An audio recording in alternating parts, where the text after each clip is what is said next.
wal mursalin Sayyidina Muhammadin wa ala ali wa ashabi ajmain, amma ba'du. Puji syukur marilah kita panjatkan atas kehadirat Allah, karena atas kudrat iradatnya kita masih diberi kesempatan ini bertemu dalam keadaan sehat walafiat. Salawat serta salam semoga terlimpah curahkan kepada Nabi Allah Muhammad sallallahu alaihi wasallam, kepada keluarga, sahabat, hingga para pengikut yang setia hingga akhir zaman. Amin ya rabbal alamin. Dewan juri yang arif dan bijaksana, serta teman-teman dan para hadirin yang kami hormati. Dunia semakin cantik dan molek, dihiasi dengan perkembangan sains, teknologi yang canggih dan menarik. Akan tetapi permasalahan di setiap lini kehidupan, termasuk dalam kemiskinan yang membuat otak ruwet, mumet dan jelimet. Bukankah karena sedang miskin ia tidak dapat melanjutkan pendidikannya sehingga ia menjadi bodoh? Bukankah karena miskin seseorang tidak dapat mendengar atau melihat berita-berita terkini sehingga dia menjadi kebelakang? Bukankah karena miskin seseorang dapat menjual akidahnya sehingga menjadi kufur?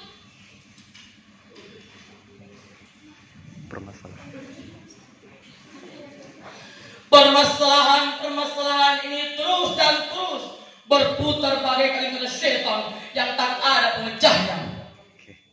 Padahal Islam telah memberikan solusi konkret, yakni dengan cara ekonomi syariah pendorong penguatan ekonomi umat, sebagaimana yang telah difirmankan oleh Allah dalam Quran surah Al-Baqarah ayat 275 sebagai berikut.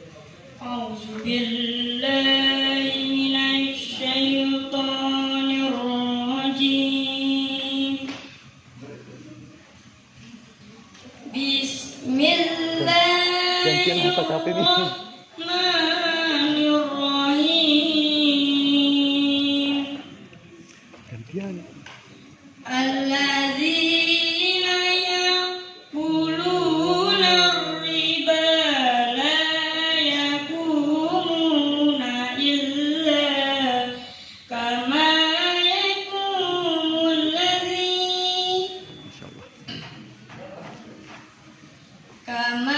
yakumul ladzi yatakhabbathu syaitanu minal mas. Zalika bi annahum qalu innamal bay'u mislur riba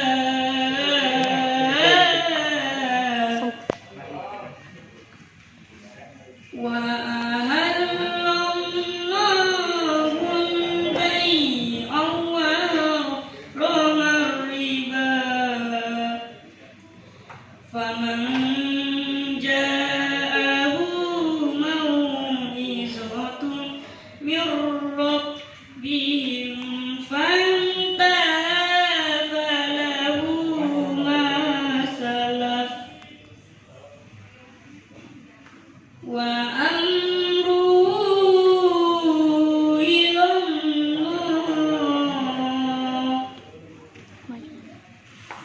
Wa man 'ada fa ulaika ashabun nar hum fiha khalidun.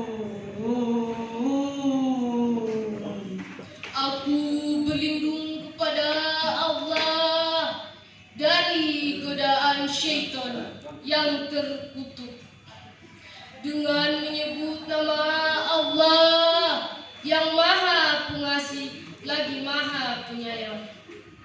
Orang-orang yang memakan riba tidak dapat berdiri, melainkan seperti berdirinya orang yang kemasukan syaitan karena gila. Yang demikian karena mereka berkata bahwa jual beli sama dengan riba, padahal Allah telah menghalalkan jual beli dan mengharamkan riba. Barang siapa mendapat peringatan dari Tuhannya lalu dia berhenti, maka apa yang diperoleh dahulunya menjadi miliknya dan urusannya terserah kepada Allah. Barang siapa mengulangi, maka mereka itu penghuni neraka kekal di dalamnya. Hadirin yang kami hormati, firman Allah yang baru saja kita simak secara bersama mengisyaratkan kepada kita semua umat Islam harus memiliki ekonomi yang kuat. Mari kita kaji secara mendalam. Imam Ibnu Katsir dalam kitabnya Tafsir Ibnu Katsir mengatakan berawalnya turunnya ayat ini karena sebuah pertanyaan dari Sa'ad bin Abi Waqqas kepada Sayyidina Muhammad sallallahu alaihi wasallam. Wahai Rasulullah, aku memiliki banyak harta, akan tetapi pewarisku hanya satu orang anak. Bolehkah jika aku bersedekah 2/3-nya? Rasul menjawab, La, tidak boleh. bagaimana jika 1/2-nya? Rasul menjawab, La, tidak boleh. bagaimana jika 1/3-nya? Rasul menjawab, la, tidak boleh. Seraya melanjutkan perkataannya, sungguh aku mengharapkan kepada engkau dapat mewarisi keturunan yang kaya berharta. Itu lebih baik daripada engkau mewarisi keturunan yang lemah lagi papa dan hanya bisa mengharapkan belas kasih orang lain. Kisah ini menjelaskan kepada kita semua bahwasannya Islam menginginkan setiap orang tua meninggalkan penerus mereka dalam keadaan kuat fisik, Kuat mental. Kuat perekonomiannya. Syekh Mustafa Al-Marawi menafsirkan kalimat khawfu alaihim sebagai suatu kekhawatiran jikalau anak-anak tersia-sia dan terlantar. Kenapa demikian? Karena telah diketahui bahwa tolak ukur sejahtera dan tidak sejahtera seseorang, makmur dan tidak makmurnya seseorang dilihat dari perekonomiannya. Apabila ekonominya baik, maka menjadi hajatnya dapat terpenuhi. Dan apabila ekonominya buruk, maka dihajatkan sudah dipenuhi. Hadirin yang kami hormati, dalam dunia ekonomi kita mengenal adanya 3 buah sistem ekonomi. Pertama, sistem ekonomi sosialis yang dimana pemerintah secara mutlak mengurus dan mengelola perekonomian mereka.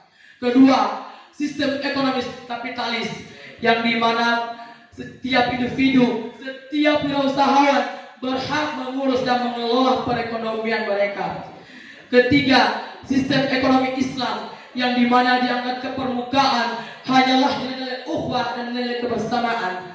Dalam artian ini kita harus saling tolong menolong, yang kaya tolong yang miskin, yang kuat tolong yang lemah. Tidak ada jarak di antara mereka. Mereka merasa bahwa mereka seperti satu persatuan yang tak dapat terpisahkan.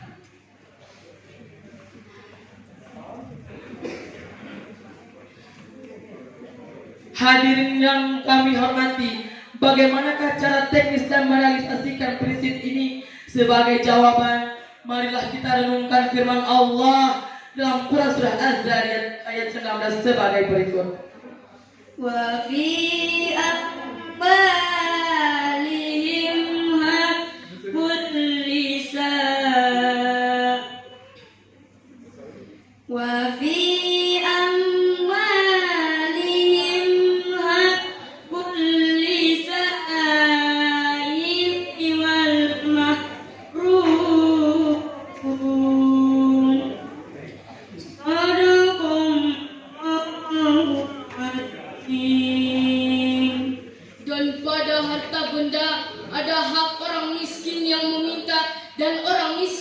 tidak meminta. Maha benar Allah dengan segala firman-Nya. Hadirin yang rahimakumullah, firman Allah pada ayat ini sangat tegas dan jelas mengisyaratkan kepada kita semua bahwa pemberdayaan ekonomi diproyeksikan dalam kesejahteraan bersama. Islam menolak keras ekonomi dalam bentuk monopoli, oligopoli dan diorientasikan untuk kepentingan pribadi. Prinsip ini harus kita aplikasikan di negara kita jikalau mau negara kita maju dan damai. Apalagi jikalau kita melihat negara ini, Indonesia ini masih terdapat 37,5 juta umat manusia di bawah garis kemiskinan. Lalu berapakah umat muslimnya? Ternyata saat diteliti Badan Lembaga Indonesia terdapat 30 juta umat manusia di bawah garis kemiskinan. Sebuah pertanyaan besar di pikiran kita semua, kenapa setiap umat muslim tenggelam dalam kemiskinan? Menurut Kiai Haji Zarkasi, pertama, banyak di antara kita yang hanya merealisasikan keadaan saja. Mereka memiliki pemahaman sempit terhadap hadis Rasulullah SAW. Ad-dunya jifah, dunia ialah bangkai menjijikkan, dan ad-dunya sijil mukminin, dunia ialah penjara bagi umat muslim. Pemahaman seperti ini menimbulkan permasalahan duniawi yang ditinggalkan, dan akhirnya Islam identik dengan kemiskinan. Kedua, kemunduran ekonomi umat Islam dikarenakan dalam melaksanakan kegiatan mayoritas umat Islam masih berpikir secara agraris, corak dan kolot. Padahal dunia bisnis sedang membutuhkan orang-orang yang kreatif dan siap berkompetisi dengan yang lainnya. Berdasarkan prinsip tadi pula, maka dapat kita ketahui bersama bahwa sistem ekonomi Islam adalah sistem ekonomi yang muawanah, yang dalamnya terkandung sistem ekonomi mudharabah, mubarohah, dan musyarakah. Dan di negara kita setidaknya alhamdulillah sudah melaksanakan prinsip ini dengan adanya bank-bank syariah. Untuk menopang prinsip ini, Rasulullah SAW bersabda, barang siapa yang memiliki banyak harta, maka bersedekah dengan hartanya. Barang siapa yang memiliki banyak ilmu, maka bersedekahlah dengan ilmunya. Barang siapa yang memiliki banyak kekuasaan, maka bersedekahlah dengan kekuasaannya.